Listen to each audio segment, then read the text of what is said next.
Bataille de chiffres en Russie. Des milliers d'opposants ont bravé le froid pour demander le départ de Vladimir Poutine. Ils étaient 120 000 selon les organisateurs, 36 000 selon la police.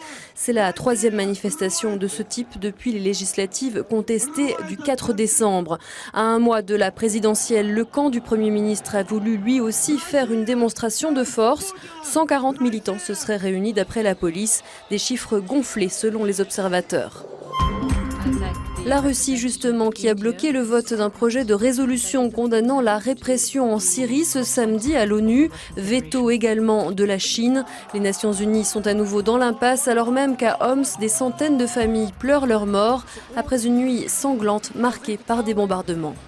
Ultime hommage des vivants à leurs morts, leurs martyrs tués hier à Homs. Le martyr Raïssa a été tué alors qu'il allait donner son sang pour aider les blessés du quartier de Khalidia. Nous n'oublierons pas ton sang. Nous saluons ta famille. Sur ces images amateurs, le quartier de Khalidia, le plus touché par les bombardements de cette nuit. Selon le régime de Damas, tout aurait commencé par une provocation des déserteurs de l'armée. Ils auraient attaqué un barrage, kidnappé des membres des forces de sécurité et auraient ensuite pilonné la ville pour influencer le vote des Nations Unies. Des mosquées sont transformées en hôpitaux de fortune. L'opposition annonce plus de 200 morts et des centaines de blessés. Colère des Syriens installés à l'étranger. À Paris, pro et anti-régime s'affrontent.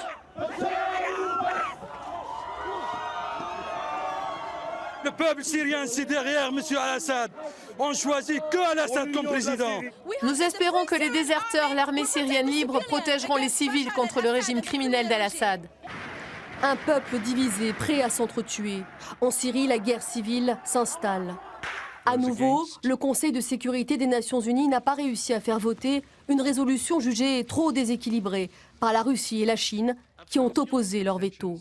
Nous ne devons pas faire l'économie de ce constat accablant.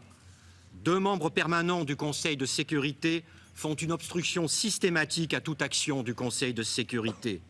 Ils le font en pleine connaissance des conséquences tragiques qu'emportent leurs décisions sur le peuple syrien.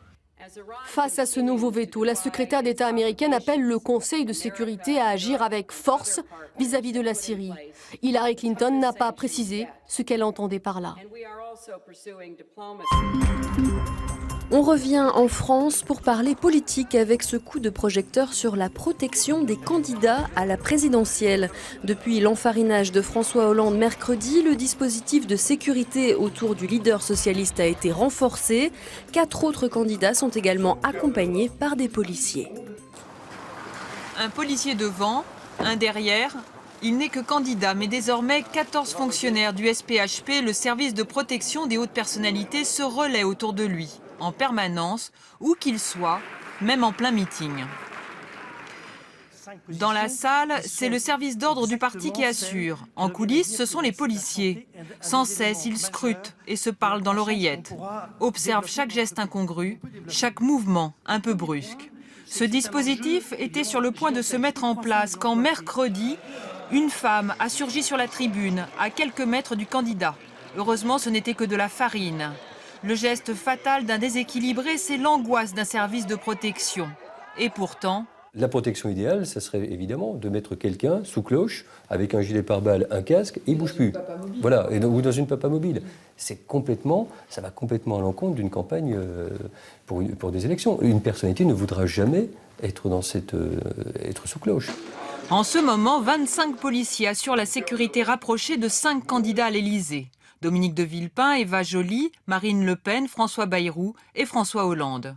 Des policiers qui fonctionnent en binôme ou par groupe selon le niveau de menace et l'approche de l'élection. Pour le moment, les autres candidats ont refusé toute protection policière. C'est le cas de Jean-Luc Mélenchon. Son garde du corps à lui, le voici. Dans la vie, il est prof de philo et karatéka. Et puis nous tenons à avoir un service d'ordre mixte et je ne vous cacherai pas que nos camarades femmes qui sont dans le service d'ordre ne sont pas les moins dangereuses. Quant à Nicolas Sarkozy, s'il décide de se présenter, rien ne changera pour lui. Il sera toujours encadré par le GSPR, le groupe de sécurité de la présidence. Une centaine de policiers dédiés à sa protection et à celle de sa famille. Et puis parlons rugby pour terminer avec le tournoi des 6 nations et un premier test réussi pour Philippe Saint-André. Le nouveau sélectionneur du 15 de France a mené ses troupes à la victoire face à l'Italie. Les Bleus se sont imposés 30-12 au Stade de France en ouverture de la compétition. Pour sa première prestation à la tête du 15 de France, Philippe Saint-André peut être fier de ses joueurs hyper concentrés, à l'image du capitaine Thierry Dussautoir. Les Français sont sur le bon tempo, Aurélien Rougerie prend l'intervalle, sa force de pénétration fait le reste, premier essai en faveur des tricolores. Face à la redoutée formation italienne, notre Clermontois va s'illustrer Julien Malzieu. Une percée de 40 mètres, un raid dévastateur, agrémenté de 5 crochets, festival majuscule de l'Hélie Auvergnat. Deuxième essai tricolore, 15-6 au repos pour les vice-champions du monde. L'animation offensive des Français est à son paroxysme. Prolongement balle au pied d'Aurélien Rougerie. À la conclusion, le troisième essai inscrit par Vincent Clerc. C'est le petit nouveau Wesley Fofana, trouvaille de Philippe Saint-André, qui apporte sa pierre à l'édifice sous la forme d'un essai plein d'opportunisme. Au final, 32-12 pour le 15 de France, pari tenu pour Philippe Saint-André. La victoire, déjà, c'est important, 4 essais à 0, donc ça, c'est très positif. Après, on voit qu'on manque encore de précision, on va dire, élève qui peut mieux faire. Les Français auront une semaine pour peaufiner les derniers réglages avant la réception de l'Irlande samedi au Stade de France.